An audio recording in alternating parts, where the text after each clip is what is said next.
This is what a dysregulated nervous system looks like. Your hyper-vigilant people's facial expressions, noticing the faintest smile but the faintest look of disapproval as well. Tossing and turning at nighttime because you can never fall asleep because your mind is just constantly racing. Getting emotional and kicking yourself when you make mistakes because you should know better. I was like this for so long and people would always call me sensitive. But it was only later on in life I realized there was a reason for this. Deep down buried in your past are the moments that have caused you to be this way. Moments you try not to think about too much because it reminds you of dark times. Memories that take you way, way, way back to when you were completely out of control. So now, in your late teens, early 20s, maybe even early 30s, you seek to be in control. You're a high achiever, a hard worker, an overthinker. Some of us mask our dysregulated emotions really well, and you could never tell that we'd been through so much in the past.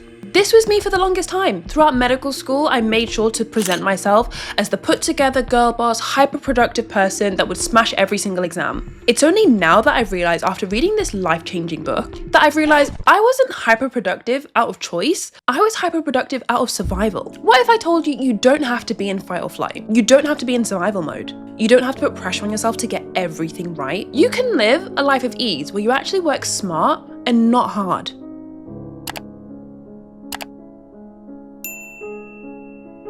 Hey, if you're new, I'm Christina and I make videos for people who are feeling lonely.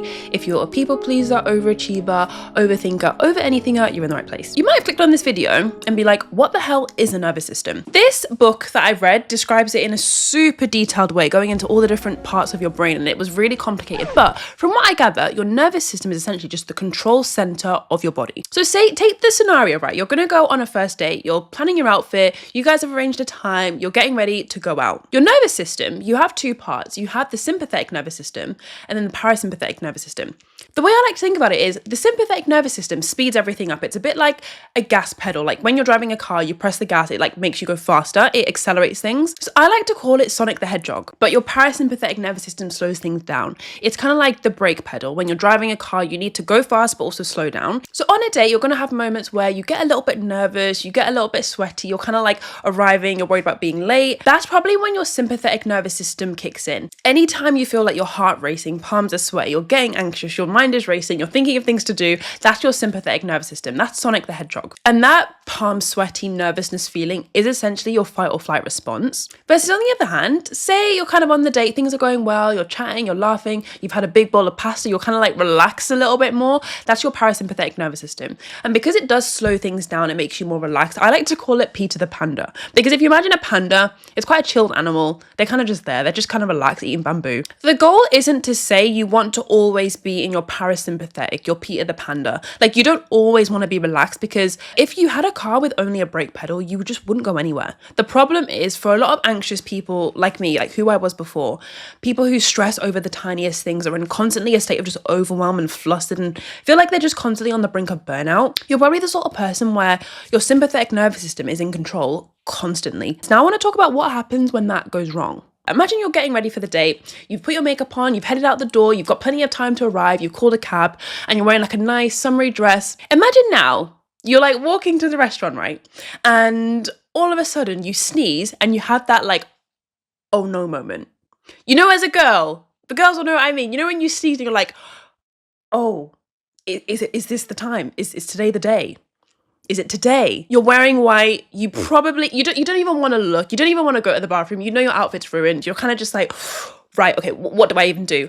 That is when your sympathetic nervous system is going to kick in. You're going to start sweating. You're going to be nervous. Your mind's going to be racing. What do I do? Do I go to the bathroom? Do I cancel? Like, I need to go check. Like, let me actually check. Do I have pads? Do I have a tampon? Like, what? Like, your mind is going to be going a million miles an hour. The thing is, and the thing I want to address in this video is when it happens constantly. When you get that panic or flight response every single day. When you get that panic or flight response, when you find out the people you normally sit with at lunch have decided to sit with someone else and you're left out by yourself. Some of us have these normal responses that should happen occasionally, but we have these responses constantly. One of the key things I learned from this book was that this happens a lot when your nervous system is dysregulated and it's your sympathetic nervous system in control constantly, when you've had a lot of trauma. Trauma makes you unable to trust the people around you. Like, it sounds like, from what I've read, trauma is the reason why you might self-isolate and you might not want to depend on people around you. You might not want to depend on your parents. You might not want to depend on like having friends. You might not want to rely on the fact that like, oh, I don't need a relationship. I don't need someone. I don't need a partner. I don't need friends. I'm just going to work work hard and focus on myself because that's all I need.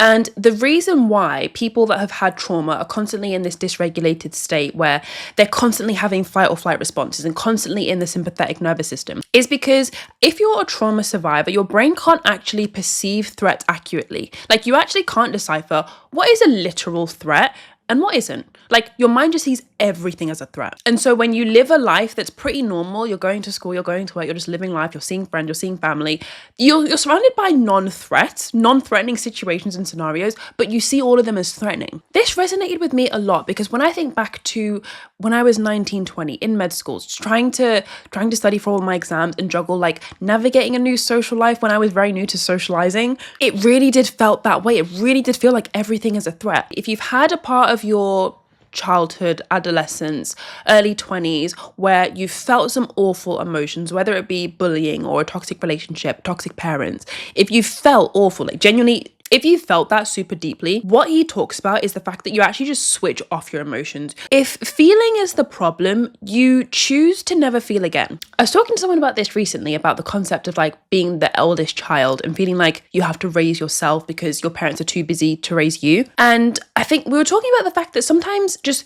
being high alert, being vigilant, being so organized and so like independent and self-sufficient, sometimes that's not even like a choice, it's just who you are. If you've grown up with parents that were so busy going to work, coming home, going to work, coming home, you've had to raise your siblings or just raise yourself. You can't even think about a life where you can relax. Or say you're different to that. Say you're like someone who was like bullied in school and you've literally gone to school filled with dread, thinking about what you're going to have to put up with in the next day, what someone's going to say, if someone's going to make fun of your hair again, if someone's going to call you fat again. Like the thought, even just the thought of going to school, the thought of putting yourself back in a place that's so traumatizing fills you with so much dread. A big takeaway that I took from this book is that feeling nervousness and feeling anxiety isn't actually the problem. It's just the fact that you run away from it. This one was a classic one for me when it came to like socializing and meeting new people. The dread that I would get when it would come to going to a party or going to a seminar group, going to a teaching session and meeting new people, the dread that I would get, honestly, was sky high. Nothing would make me more anxious than trying to fit in with a group of people that I don't know, I've never met. They all seem so cool and I feel nowhere near as good as them. And obviously, no one likes to feel not good about themselves. No one likes to feel bottom of the social hierarchy. So I would just avoid all these things. My first few years of university, I just avoided. My coping mechanism, my toxic trait would just be to avoid those nervousness, those anxiety feelings, that overthinking. That's not going to go away. That's who you are. That's who you are as a human. But the problem is when you sort of like run away from it and when you cancel things and when you distract yourself.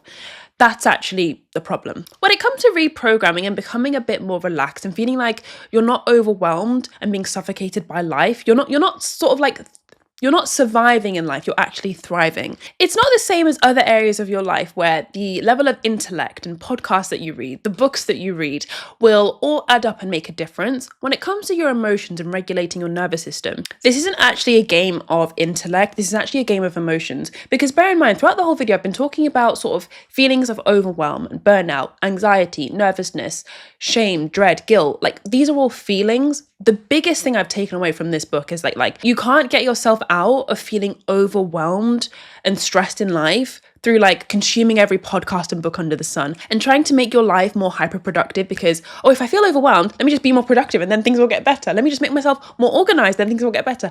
That is actually not the way to do it. The way that you get out of this, which I've learned a lot, is through emotions. My microphone has decided to stop working, so here we are with iPhone mic. I'm going to split up learning to program in things that you can do right now, this week, and then in long term. Things you can do right now are things that are very cringy, which I know people are not going to enjoy, but those are things like mindful breathing and meditation. Now, I know before you just skip to the next section, I know meditation is not everyone's jam. And I know for some people, it's literally like you roll your eyes at the thought of in for 4, hold for 4, and out for 4. But for me, I've actually been meditating consistently for about 2 years now. And it's tough to say whether or not, 2 years of meditation changed my life, because I've done so many things in that time that it's hard to say whether that was the thing.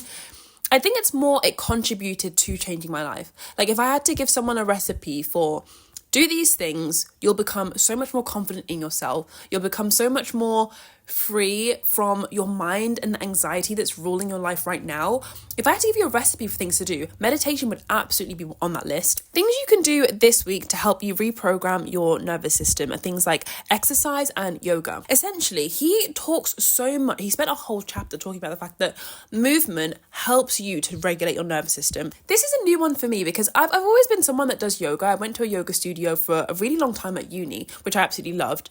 But the way he went into it, into such deep science, I honestly feel like movement alongside like things like meditation, some of the things that I'm going to talk about next in the long-term section, this combination and this little recipe of things is not optional for your emotional well-being. It's literally essential. The same way I see brushing your teeth and like flossing, that's like, I guess, essential for your dental hygiene. I'm laughing because I don't floss that much, but like it's the same way I think about, Christina, you need to do some form of meditation or movement or yoga every day as well for your emotional well-being. Now, if we move on to long-term strategies, in the book, he literally says, being able to feel safe with other people is probably the single most important aspect of mental health. Safe connections are fundamental to meaningful and satisfying lives.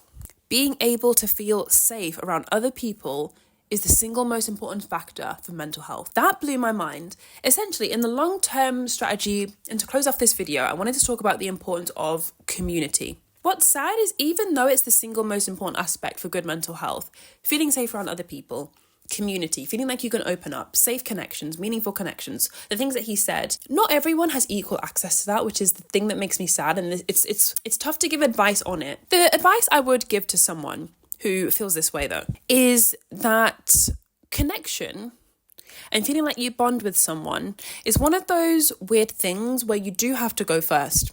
Say there is someone in your life who you kind of know, you don't know that well, but you feel like, oh, we could be friends, things could go somewhere. Don't put pressure on it, but next time you guys do talk, do kind of share a bit more about yourself. Even if it means, if they ask, how was your day? How are you? Don't just jump to, oh yeah, I'm fine. Like actually say how your day is going.